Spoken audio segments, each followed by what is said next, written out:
Hey everybody, this is Michael MacMiller with the Partnership for Southern Equity. I'm here with Sterling Johnson today. I'm the student youth organizer, and he is the manager of the opportunity portfolio. So we're going to get right into it. We're going to ask maybe about 9 to 10 questions. We're going to be on here for about 25, 30 minutes, and then you'll be able to ask questions after you see the video. Okay? So let's get into it. Sterling, can you tell us a little bit about yourself? Yeah. First and foremost, thanks for having me on. Even virtually, I know this is a good opportunity to engage, and hopefully, people get something good out of this conversation. So, a little about me: I am 31 years old, born and raised here in Atlanta. Grew up in Decatur. Grew up in an all-black community. To be truthfully honest, getting out of Atlanta was something that was a unique experience to me. I left Atlanta to go up to South Carolina for undergrad, where I played football at Furman University. It was a life-changing experience, not always in the most positive ways. It was really the first time in my life that I saw myself as a minority, and the struggles socioeconomically and otherwise that come along with that. And, growing up, you always see these different changes and differences between communities. And those things really started planting seeds in my mind about some of the work that I might be interested in doing. And I'll touch on that in a second. Nonetheless, went up there to school, got my degree in sociology, bounced around a little bit, wasn't always sure what I wanted to do exactly, looking at business and some other areas. Came out of school with a degree in social sciences. Like a lot of people, we don't know what we actually want to do with that. I had done some intern work with Department of Social Services up in South Carolina, which is kind of their equivalent of Family and Children's Services. Didn't really care for it. Didn't necessarily want to do that type of work, but I knew that there was another opportunity for me to apply that knowledge into some work overall. So came back here, got into teaching, taught elementary school for 2 years, decided that it wasn't really quite the right fit for me, and decided to go back to school to get my master's degree at Georgia State in economic development and planning and public administration and policy. And so from there, literally, it just was a chance encounter, met the right person at the right time, got into public policy work almost immediately after finishing my degree. And after that came into PSC. So it's kind of been downhill since. Cool. All right. So how did you get into the work? Like what, out of all the things that you could have done, what made you say to yourself, this is right for me? Yeah. Truthfully, like I said, I mean, growing up I felt like I always had a very acute awareness of differences between communities, right? We weren't rich growing up, but we also weren't poor. Like we knew kind of like there were differences. Like I would go to some of my friends' houses and I knew they had more stuff than I had, or I knew that when I went to one part of the community or another, that the houses looked different, or there was more stuff around me to do, or like, there were more sidewalks or more parks. I just don't know what kind of triggered that awareness in me, but I always kind of felt like it was innate. And so the older you get and the more I started to learn, of course, I started seeing more about, systematic and structural inequalities, how those things are tied to our economic system, and the socioeconomic, overlay really that kind of pervades everything we do in our lives, right? That, people who make certain types of money or a certain amount of money live different existences than people who don't. And so, that really is kind of my passion. Understanding how that impacts people by race, of course, really started driving me. I talked about my experience in South Carolina, and I got up there and really for the first time I was being treated like the poor black kid, right? And when you're getting into environments like that, you become very aware of how other people see you through these lenses that you might not have always been fully accustomed to and aware of. And so really coming out of that, man, I really always dedicated my life. I really was always passionate about social justice causes and race. And those really just gave me more fuel, so when I started doing the work and getting into the conversations and getting more knowledge, it really just kind of started taking over from there and pushing the work forward. And so literally, like I said, that desire for working in communities, I had been working here after I got out of education. I did social services for a few years as well. Transfer from there into doing some liaison work between DFACS and DJJ, where I was really focused on community initiatives and avoiding recidivism. And I started to see that the issues that the state dealt with and how we dealt with things like community policing and all those other things were really at their core economic issues, that we were policing Black people in these communities differently because of how we felt about them socioeconomically, or we made perceptions about these people as individuals because of all of these different areas where their community was lacking the necessary supports. And so as we start talking about, the work, I would go to people and say, hey, how can we better improve these things? These things are economic issues. How can we be more proactive on the front end to make sure that we're really addressing these issues effectively? And they were kind of telling me that that's not really our job. And so I started seeing my role as being someone who really could more speak to those things through economic development. And, after I finished my master's degree, I had a chance encounter with a young woman literally the night I finished with my degree. I was about 25 when I graduated. I had just celebrated my 25th birthday. And literally I met her. We went to dinner, not me and her, but me and a group of friends. She was a friend of a friend who tailed along. We started some conversations at dinner about, social and structural inequality and economic disenfranchisement and all of these things. And literally she was like, I work for this firm. We're hiring somebody to do some public policy work and to do some project management. And I think you'd be great for the conversation. Send me your resume. And, you hear people say that sometimes all the time and it never really goes anywhere. Sent her my resume just to, do due diligence. Didn't hear anything for a couple months. And eventually I got a call back saying I had been selected to come in for an interview. Went through the hiring process, no, she didn't really give me any legs up or say hey, this is the person we want to hire. I went through the process, legitimately and came out on top after that. And then, that really led into my work in research around racial economic disparities. And then that's, precluding my work that, brought me to PSE as well. Awesome. So let's get into it. So why does PSE focus on opportunity? Yeah, opportunity is a big conversation. We talk about opportunity, as I just touched on, the historical inequities that both are systemic, and then, of course, how they've impacted people by race. And really that begins with economic disparities and the extraction of Black labor and talent, right? That, beginning with chattel slavery, that there was a society and a system that was built, capitalism itself, built on the backs of free labor and exploited labor. And those created really the core essence of what economic disparities are and how they've continued through these days today. Right. So talking about that conversation, starting from the beginning, understanding that extractive model of labor, specifically as it pertains to how Black people and brown people interact with capitalism and capitalist communities, is something that still continues. The opportunity for wealth development has been depressed through things like, historical redlining, segregation, housing segregation, devalued home value, denial of opportunity to buy homes in general. We know that, through policy, that things like the GI Bill helped to create really what was considered to be the American middle class, but there were Black GIs who came back from war who weren't allowed and provided the same opportunities to buy homes. And then when they did buy homes, their homes didn't appreciate with the same value, allowing them to build generational wealth that others did. And so even now we see that the data shows us that Black communities are undervalued in comparison to white communities, all types of information. So really, Just Opportunity overall is really committed to this mission of advancing economic mobility for communities of color and redistributing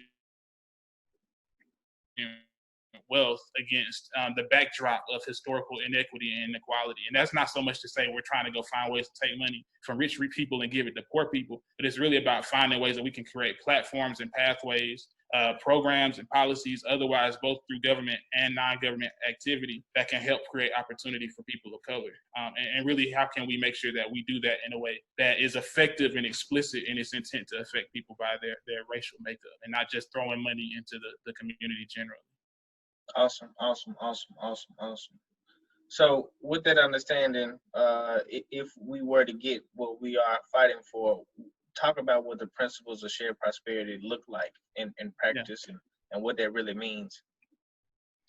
Well, I love the principles of shared prosperity because first and foremost, they talk about Black people being seen and people of color being seen not as an economic liability, right? That we really believe that everybody that's a part of the community is an asset, that they bring their own individual talents and their ethic all into the workspace and into the work that they do. And so as we are better able to engage those people and see them really as assets to the work that we're trying to advance corporately, then we're then also able to promote opportunity for everybody to grow collectively. You hear things like the conversation about the principle of shared prosperity, right? That this isn't just about how does one group advance the way that we've historically seen it, but that we really recognize that there have been segments of our community that have been completely left out of the conversation on how they can grow and participate in the economy. And so, if you create more people with money and opportunity to buy, especially in a capitalist society, then you then have more people who can participate in purchasing and who can participate in hiring, right? That you got more businesses who can hire more people, who can create more wages, who then spend more money, who create more taxes. And so this entire conversation on shared prosperity begins and ends with how can we make sure that people are included in the economic activity that's happening across our communities. And as we better engage with them and pull them into the process, it only makes our economy stronger as a whole, not about, one group being strong and everybody else being weak.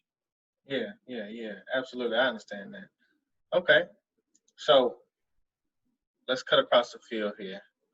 What or how can youth join in with Just Opportunity and get their feet wet?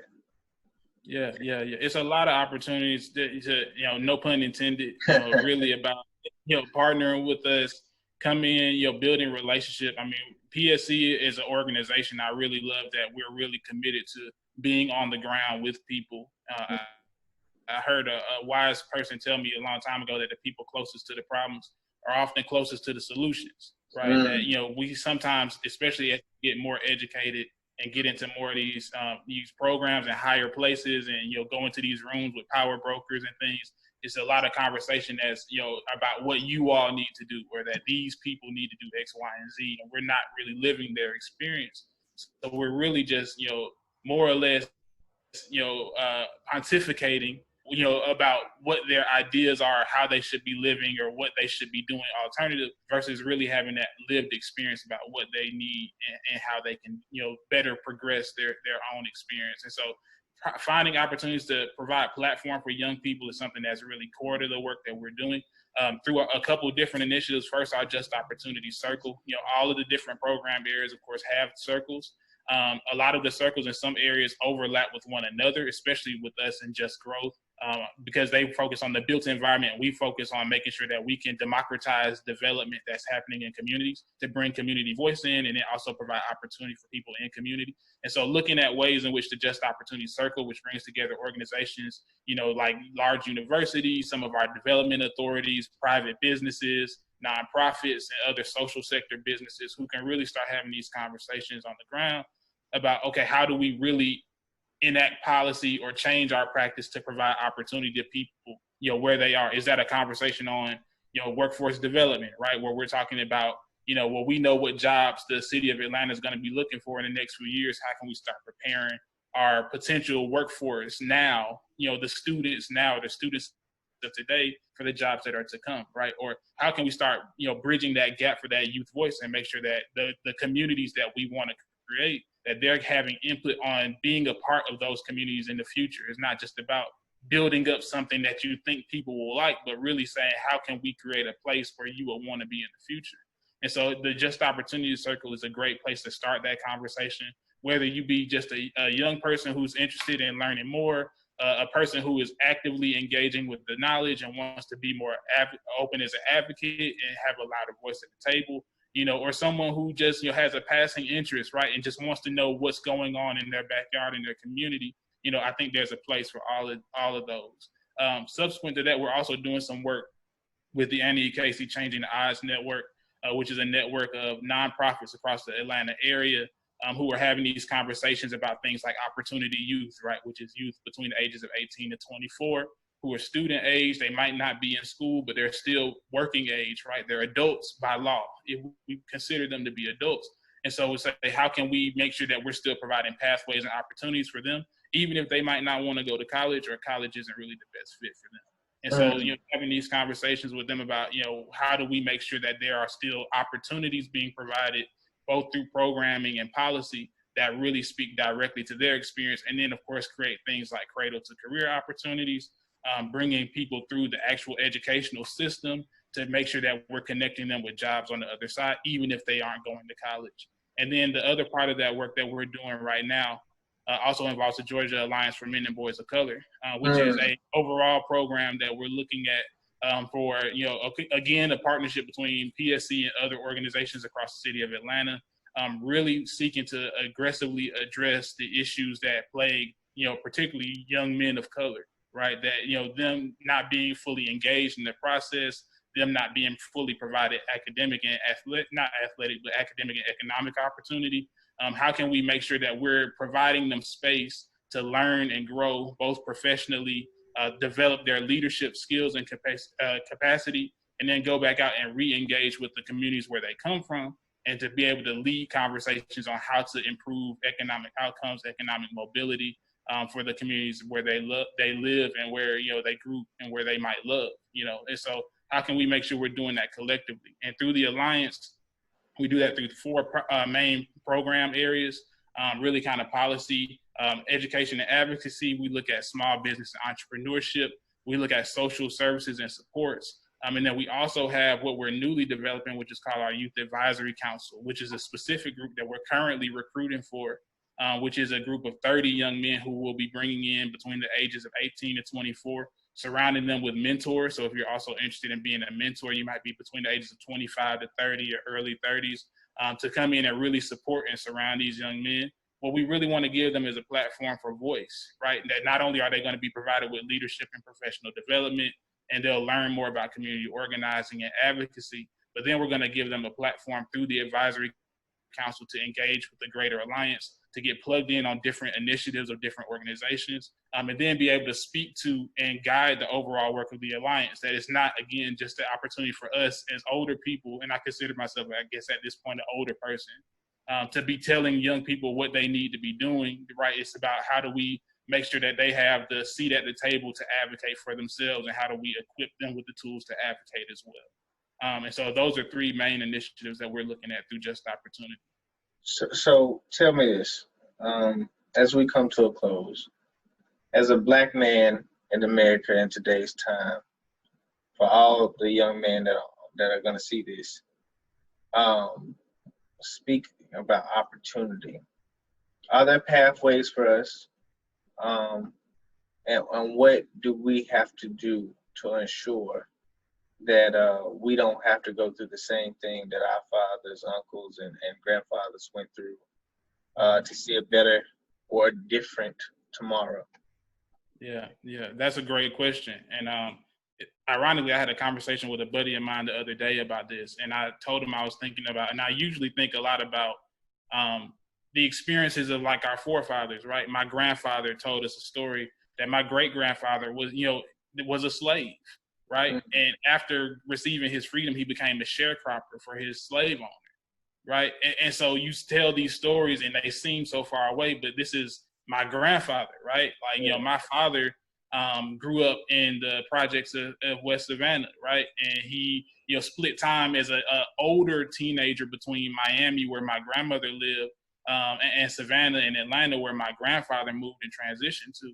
And, he's in his 60s now, and he's still never been to South Beach, right? Because when he was growing up in Miami, South Beach was somewhere that he didn't go.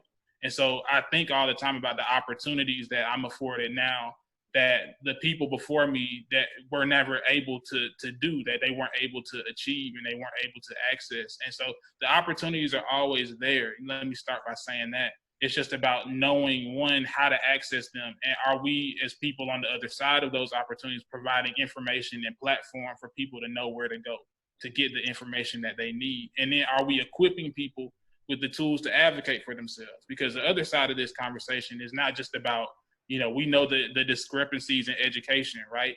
And the disparities and the implicit bias in the hiring process, that it goes deeper than just saying, get your degree and you'll automatically find your way out. That sometimes you got to be equipped to the right knowledge and the right ability to advocate for yourself, to highlight those opportunities on your resume that you might not have been thinking about, to create a resume if you don't even have one, right? That there are ways that you can really highlight your talents and experiences and then communicate those in a way to maneuver into different spaces. And so, making sure that young people know one, that there's plenty of opportunity here. It's so many ways to make legal and legitimate money, most of which you probably never heard of, even at a young age. I mean, I didn't even know jobs like mine existed until I graduated from graduate school in my mid-20s, right? And so, just be open to the idea of knowing it's okay to continue to educate yourself and to continue to search. Identify things you're passionate about. I touched on earlier, playing football, that a lot of guys who play sports, they think that sports is the only thing that they ever want to do. And I'll tell you firsthand, I got to college, and by the time I got done playing in college, I didn't really want to go pro. I didn't feel the desire to invest my body into doing that for money for the rest of my life, right? I had a mind. I had been told my whole life to come up with some other things that you're like and you enjoy. Go to school to get a backup plan, and I got my backup plan, and I said I want to invest my thoughts and my energy in other spaces. And so how do you begin to diversify the narrative of what you can be or have the potential to be, right? And so how do we make sure that those opportunities are laid out in a way that people can see them and access them and engage with them? And that's ultimately the overall initiative that we're really pushing with Just Opportunity. So one last question before I let you go, because you brought up a lot for me.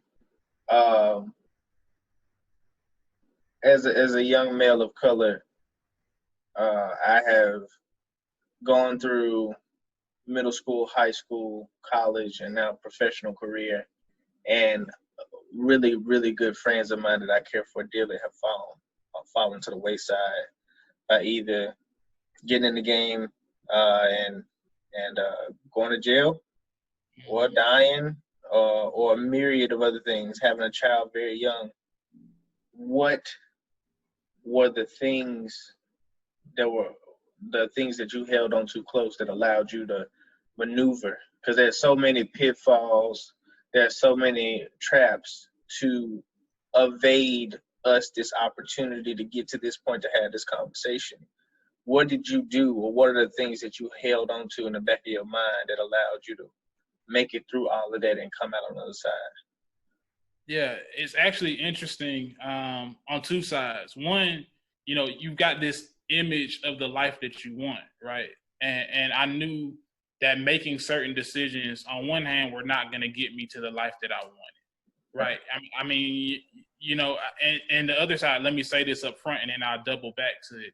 I also recognize the thing that makes me unique in doing the work that I do is I don't think that I'm exceptional from the other people who had opportunities that they didn't get to access, right? The guys who ran in the streets and got arrested, the guys who had a child too young and got, their attention diverted, right? That I wasn't unique in the sense that that could have been me, right? That I just as easily, you hear the adage all the time that, talent is equally distributed and opportunity is not, right? That when you're aware of what you're trying to access, you've got to be extra careful about the spaces and places you put yourself in, the people you surround yourself with, and then recognize too that, we're seeing it play out right now. Injustices through our criminal justice system impact your opportunity to advance economically into the future, even down to the predatory nature of things like community supervision, right? That this is something that's bigger than just, oh, I got arrested. It's about, that arrest might impact your ability to get a job, to get into certain schools, to live in certain neighborhoods. Right. You know what I'm saying? All of that stuff matters. And so on one hand, doubling back to what I was initially saying, I recognized that I had aspirations to do more and to be more and to access places that were not necessarily the places that I grew up in. There's no shame against my community. I love my community. I grew up in Decatur. I still go back to this day. My family still lives there. I spend a lot of time in Decatur. But the environment that I grew up in, I said I wanted more for myself. And so when I go back now, I see some guys who I grew up with who were still in the same spot doing the same stuff that they were doing. And so I had to make sure that I followed my North Star. What is the thing in my heart that I was passionate about, that I knew I wanted to help people and I wanted to make change, not only for my community, but also for myself, and create more opportunities and avenues for advancement for my own kids and my own family, right? And keeping those things ahead of me, but then also being aware that, there are a lot of guys who got those things who, for one reason or another, might have gotten tripped up in one area or another. And I would just encourage them, if you were that person who got tripped up, to just keep pushing. You know what I'm saying? Like, keep pushing, keep working, and learn how to work smart instead of working hard all the time. Like, connect with other avenues, connect with other knowledge, connect with partners like yourself, Michael, and PSC, who are really invested in providing opportunity and directing people to opportunity that they might not have previously known about. And if you keep chasing what those things are, you know, that eventually there'll be an opportunity that breaks for you. And then when you get a chance to make a break, then just don't miss, right? Because that, you never know if opportunity's gonna blink twice. You know, it's almost like baseball. You get that fastball down the middle, you might get one the entire game, right? And that one you get might be the one that changes the game for not only you, but for your entire team. And so you got to be prepared always to make sure that you capitalize when that opportunity comes. So that was a complicated way of saying, you know, have goals, desire to reach your goals, but also recognize that none of us is so exceptional that we can't be tripped up by some of these pitfalls that already exist. Thank you so much, Sterling. This was a wonderful conversation. I appreciate you for being here. I hope you all have good questions to ask to follow this up. And we'll talk to you soon. Thank you, For sure. Take care, man.